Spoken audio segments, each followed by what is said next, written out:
Let's see if Sid will still start the morning after NOS. Is he going to be hungover from all the NOS last night?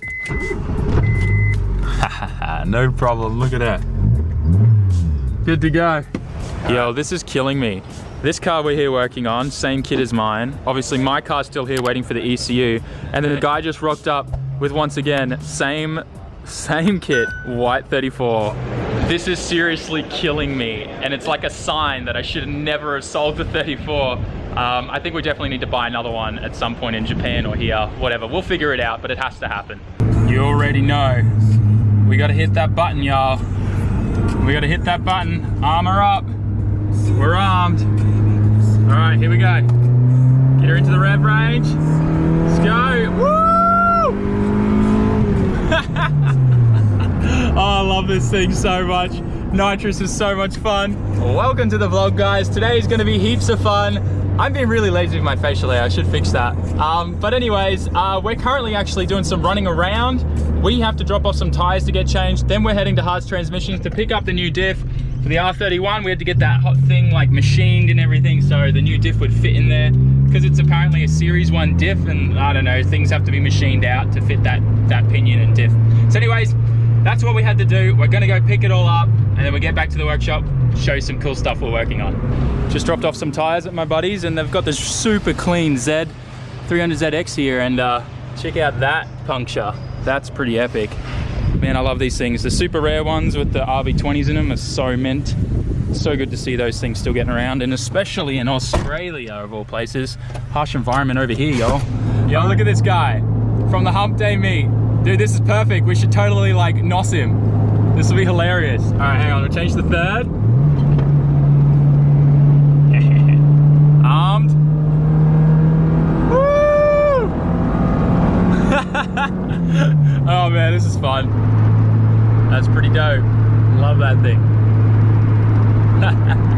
Oh man, I wish there was no traffic. We could totally have a little battle out here, and I'd totally win him because of that. Anyways, that was fun.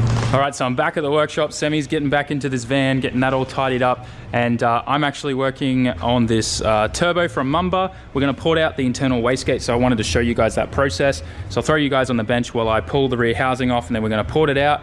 And what that'll do is that just means you get more exhaust gases out of there, and you're not gonna have that back pressure issue that I was having on my 34, because a customer saw my videos on YouTube and wanted the same setup, so we're just doing that for him now. And it's really easy to port these out, as you're about to see.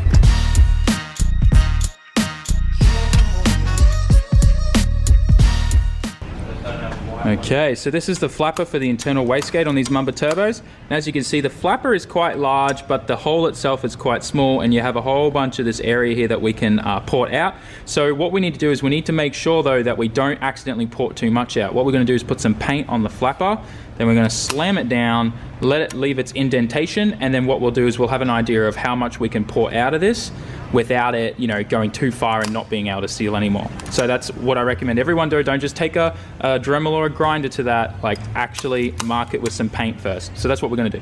All right, so you can see now that it's all marked out, and we can see where it's sealing and how much room we have to play with there. I've also gone and marked it around the outside of the flapper as well, so we can really see how much material we got to work with there. So I'm gonna go and port that all out now, and we'll be good to go.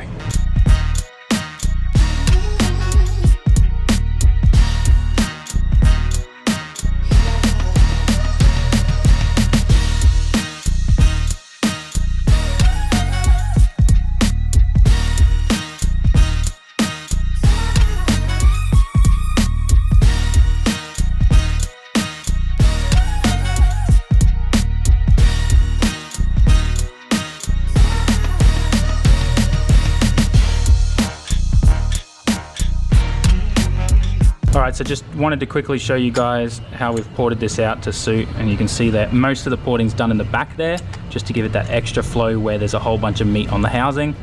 And that should help out a bunch with back pressure and getting enough gases out of there, especially when you're running like 18 PSI out of these turbos. So there we go. I'm gonna give this back to Luke now. He's over waiting in the office, and should be good to go. Okay, so that was fun porting that out. Now I'm actually back working on Aiden's car. It's having a bit of a link ECU issue, and we think it's related to like a fuse or something, because if you watch this, once we turn the immobilizer off, the ECU just keeps powering on and off repeatedly. It's really weird. So see how that the tacho goes up? If I go to crank it, it does it again. See? And that means the ECU is reset, which is something that I experienced in my 34, and it was just a fuse for engine control. So I'm gonna go through and check every fuse, but it's really frustrating. See, that's the ECU turning on, and then when I go to crank it, it does it again. So that means the ECU is actually resetting every time I try to crank it, so it's not gonna actually start. So it's really weird, because nothing's changed in the car. He was driving it, everything was perfect, and then something like that's happened, which is, this is totally normal for these things to happen, I guess. I'm just used to Nissans doing this. So gonna dig through all the fuses here and make sure everything's all good. Okay, you guys gotta get a load of this. Like, this immobilizer system, whoever installed it is just so special. I've tried to bypass everything that I can, but it looks like there's still a loom that goes over to the engine loom, and it looks like it's cutting out ignition and spark, and I have no idea why. So we're gonna have to dive into this again tomorrow and just backtrace everything, because the only thing that's preventing this car from starting is coil packs. They're not getting spark.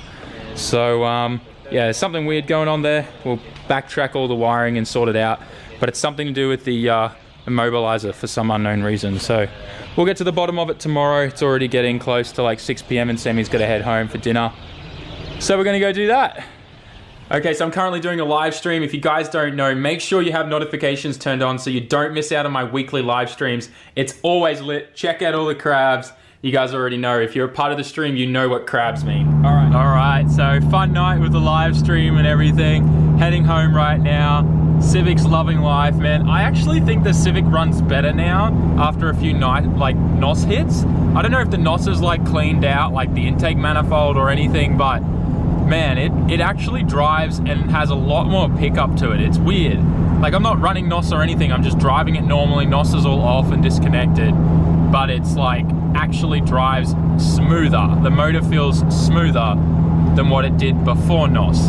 So I don't know what's going on there. I think tomorrow morning I'm gonna do a compression check and just see if the nitrous, the 35 shot's done any damage to anything. But yeah, like, feels great. Not missing a beat, everything sounds the same. And we'll change the jets to a 50 tomorrow and we'll go from there. But man, this little Civic just, it's copping it. Like, I'm beating this thing around everywhere and it just loves life. Anyways, we're gonna head home and then we'll do our Japanese lesson and wrap things up. Okay, so I'm home now and I am so wrecked. It's about 1:30 and I'm editing still.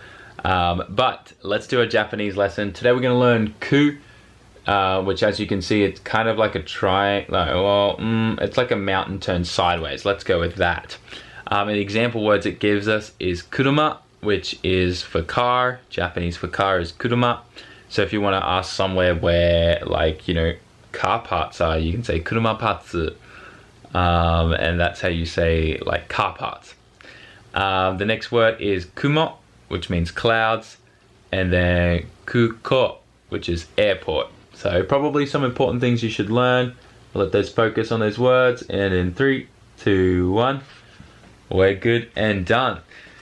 So recap for today. Guys, I'm so sorry. Today's vlog was definitely not what I had in mind. I was just so busy and it was a very big struggle for me to film quality content, I guess, is what I feel like I need to say. But yeah, I'm sure you all understand tomorrow's video is going to be awesome. I think tomorrow's video is 100% we're going to 50 shot of NOS, which should be pretty cool. Plus I think there's a really cool car meet happening, so that'll be sick. But yeah, I don't really know what else to say, guys. I'm just really exhausted. It's 1:30. I keep falling asleep trying to edit this.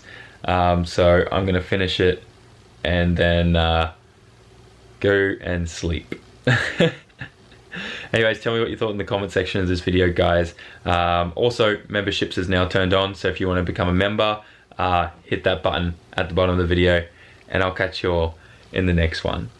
Don't forget to like, comment, share, and subscribe. Peace out, guys. Ja mata ne.